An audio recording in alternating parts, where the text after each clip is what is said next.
Hello and welcome to another video on the Pit Lane Chronicles. My name is Eben and today we will do a complete review of the Chinese Grand Prix, which actually was a sprint weekend.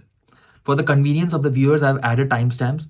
So if you want to switch to probably the race or the quali, you can simply switch on to that particular timestamp. Enjoy the video.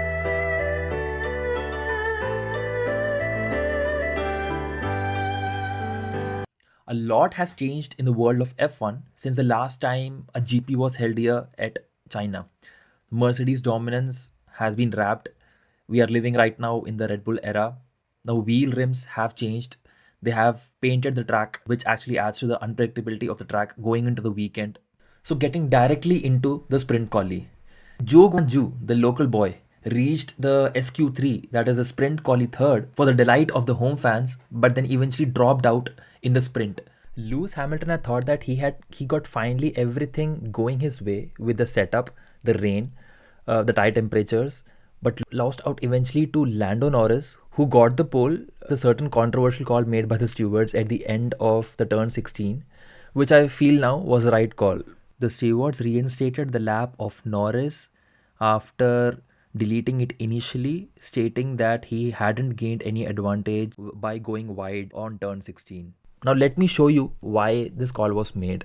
So back in 2019 and the years before, there was no gravel trap at turn 16, which enabled the drivers to just go wide and gain an advantage starting with the next lap. But this has been changed in the last 5 years or so, where the gravel trap has been introduced, which doesn't allow any kind of advantage and which actually decelerates the car, and the drivers are not actually gaining anything, but they actually lose out some time if they run over the gravel. So I can understand why the stewards actually gave that decision and reinstated the lap for Norris, even though it doesn't happen so usually right after deleting a lap.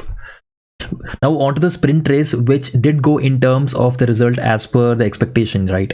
Bad start for Norris. They're losing the position to Lewis for getting the inside onto the tricky turn 1 and 2. Now, Lando might have thought on somehow surviving this onslaught from Lewis until the left-hander after turn 1 and 2, but went wide, eventually losing out on multiple positions, hence breaking my McLaren heart again. Lewis Hamilton started dreaming again and was already a second away from Alonso. Lewis was on mediums considering the softs wouldn't last 19 laps in this unpredictable track. Now, Fernando Alonso also managed to keep his position for few laps before Max Verstappen eventually overtook him, who had no battery initially. So Carlos Sainz started well and he got an overtake over Perez in the initial laps, but got stuck behind Fernando Alonso, who was driving so well. Now Sainz made a very brave overtake on Alonso on the outside of turn 7, which is a high-speed corner, which irked Alonso, leading to a contact and puncture and damage for Sainz. And Ferrari fans at the end also had their heart in the mouth when Sainz pushed Leclerc out there on the outside and gave him no space on turn 14. But then, Leclerc got the overtake eventually in the next sector and got the position. So that means that Leclerc finished with fourth position and then Sainz fifth. Now I have a take on the sprint weekends in general. For example, right now the FIA has changed the rules regarding the sprint weekends, and there is no parc fermé after the sprint race, which means the team can change their setup unlike the previous seasons. Now, there are pros and cons to it. Yes, the teams who couldn't do well in the sprint can eventually change their setup, and which gives them a chance to take on the main quali and the race. But does it really change the predictability of the entire weekend entering the main race? The pecking order remains somewhat the same. So, and I just feel that they need to include something like a reverse grid at least in the sprints to make it interesting for the fans and the organizers, or else we are all going to see the repeat of the sprint race on the Sunday. Now on to the race. Max Verstappen won the main race on Sunday, no shocker, which was filled with safety car incidents.